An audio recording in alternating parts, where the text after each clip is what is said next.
led me to start my business.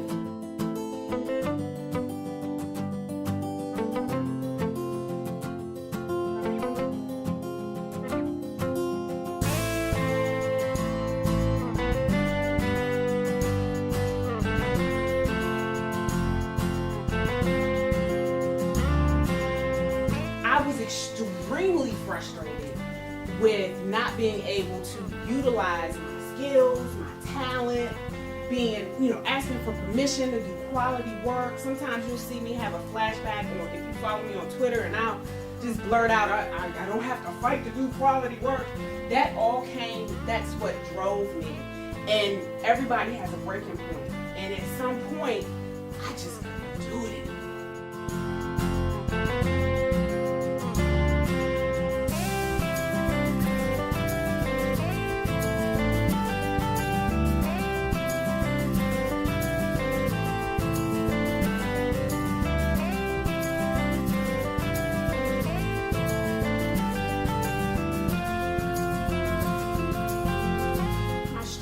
The job. It was the environment. It was being handcuffed and not being able to do what I know is my God-given talent.